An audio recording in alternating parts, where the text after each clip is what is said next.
शंकर जी ने कहा कि कैलाश पर्वत पर बैठ करके अगर मैंने कथा को सुन लिया तो दुनिया वाले ये कैसे जानेंगे कि कथा सिर्फ कथा पांडाल में बैठ करके ही सुननी चाहिए, तब जाकर के पूरा पूरा लाभ मिलता है। अगर घर पे बैठने से लाभ मिलता तो कथा पांडाल क्यों बनवाई जाती? आवाज तो पूरे गांव में जाती है, सब अपने अपने छत पर बैठ करके सुन लेते, सब अपने अपने घर पे बैठ करके सुन लेते। लेकिन शंकर जी ने कहा कि अगर आज मैंने कैलाश पर्वत छोड़ करके कथा में नहीं गया तो दुनिया वाले घर को नहीं छोड़ेंगे, वो भी फिर कथा पांडाल में नहीं जाएंगे, वो भी फिर घर बैठ करके ही कथा को सुनेंगे।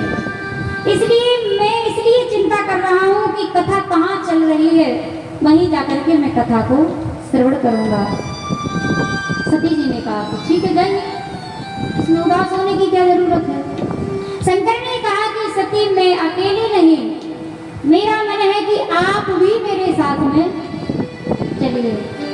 तो सती जी का तो मन है नहीं, क्योंकि हर किसी का मन कथा में लगता नहीं है।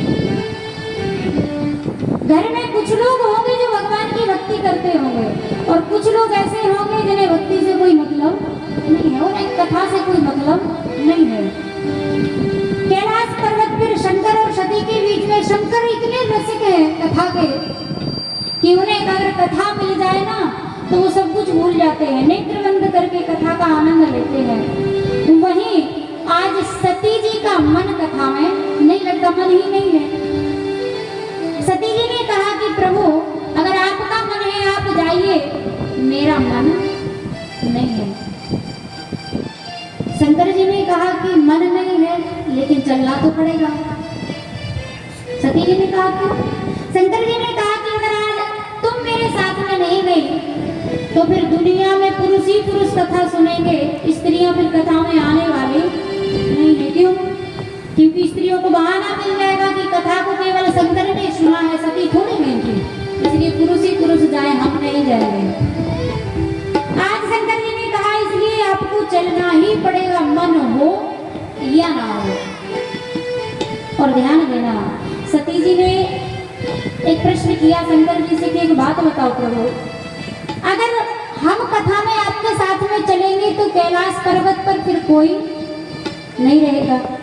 अगर आप भी कथा में जाओगे, हम भी कथा में जाएंगे, तो यहाँ कैलाश पर्वत पर कौन संभालेगा, कौन देखेगा?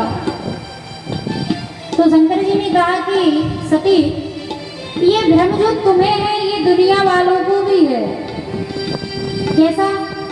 शंकर ने कहा कि सती ये तुम्हारा भ्रम है कि घर तुम संभालती हो। तो सती ने कहा फिर कौन संभालता है?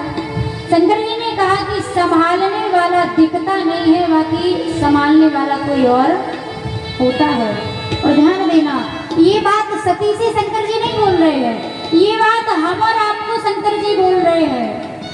जिसको लगता है कि हम घर के बड़े हैं, हमारे बिना घर चलने वाला नहीं है, तो ध्यान देना, आप 1 महीने के लिए घर से बाहर निकल जाइए, आपसे बढ़िया घर चलेगा। ये तो हमारा भ्रम है कि ये कार्य हम कर रहे हैं, ये इतना बड़ा आयोजन हो रहा है। अगर हम और आप सोचें कि ये हम कर रहे हैं तो ये भ्रम है।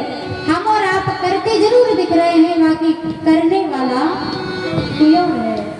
जैसे इस माइक को अगर घमंड हो जाए कि हम ना होते तो फिर कथा ना होती, क्योंकि आवाज ही नहीं आती। इन्हें अगर अभिमान हुआ और जैसे ही इन्हें अभिमान हुआ उसी समय पे लाइट कहे कि हम जा रहे हैं, तो बताओ बिना लाइट के ये कोई काम की है?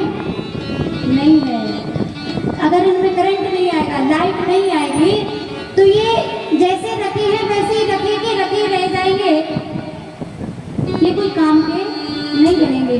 ठीक उसी प्रकार ये लाइट दिख नहीं रही है, लेकिन ध्यान देना कमाल उसी का है। ठीक उसी प्रकार परमात्मा हमें दिख जरूर नहीं रहा है, बाकी कमाल ये उसी का है।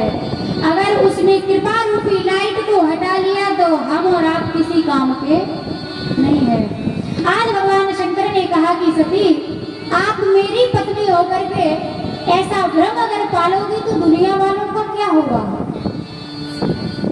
हमारा घर परिवार संभालने वाला कोई और होता है, ये तो हम और आपका भ्रम है कि हम संभालते हैं। इसलिए सती आप कैसे भी करो, आप कथा में चलिए और ध्यान देना हर घर में अगर पत्नी का मन कथा में लगता है तो पति का नहीं लगेगा, और पति का लगता है तो पत्नी का नहीं लगेगा। बड़े सौभाग्यशाली होते हैं वो दोनों प्राणी जहाँ एक ही घर में पति और पत्नी का दोनों का मन भगवान की भक्ति में, भगवान की पूजा में, भगवान की सेवा में लगता हो। क्योंकि ध्यान देना, कथा में जब हम और आप आते हैं तो ऐसा नहीं है कि पूरी कथा को सुनना है, सुन करके पूरी कथा को याद करना है, ये संभव है ही नहीं। क्योंकि कथा कभी पूरी होती ही नहीं है। हरि अनंत हरि कथा अनंत, अगर हरि अनंत है तो हरि की कथा अनंता है, इसका कोई अंत नहीं है। लेकिन फिर भी हम और आप कथा पंडाल में बैठ करके विश्वास के साथ, भरोसे के साथ, अगर हमने भरोसे के साथ में कथा को श्रवण कर लिया, और ध्यान देना पूरी कथा तो नहीं लेकिन जो शब्द अच्छे लगे अगर उन पर चिंतन कर लिया, चिंतन करने के बाद में अपने जीवन में उतार लिया, तो ध्यान देना ये कथा के कुछ शब्द ही सही आपके जीवन में काम जरूर आएंगे। एक छोटी सी उदाहरण के लिए कथा याद आ गई, सुना ही देते हैं। जैसे आपके राणापुर में यहाँ पर कथा चल रही है ना, ठीक ऐसे ही एक दूसरा नगर था, वहां पर कथा चल रही थी। तो उस गांव के सारे नर नारी कथा में आते थे, सब लोग कथा का आनंद लेने के लिए, सब लोग आनंदमय कथा को सुनते थे। लेकिन उस नगर में एक सेठ जी रहते थे। यहाँ पर अगर कोई सेठ जी हो तो उनकी बात नहीं हो रही, आपकी बात नहीं हो रही है, उस नगर की बात हो रही है जहाँ कथा चल रही है। सेठ जी का काम था, दुकान खोलते थे, दिन भर आराम से बैठ करके अपनी दुकानदारी करते थे। लेकिन ध्यान देना, सेठानी जो थी ना, उनका बड़ा मन लगता था कथा में, बड़े प्रेम से पूजा पाठ करती थी, घर परिवार की सास ससुर की सेवा करती थी। क्योंकि एक स्त्री का कर्तव्य है, धर्म है कि कथा सुने ना सुने लेकिन सास ससुर की सेवा और पति की सेवा अगर वो कर पा रही है तो फिर कथा सुने ना सुने उसका कल्याण हो जाएगा। तो सेठानी जी बड़े प्रेम से परिवार को संभालते हुए भगवान की कथा में भी बड़ा मन लगता था। पहले दिन कथा में पहुंची, कथा बड़ी अच्छी लगी,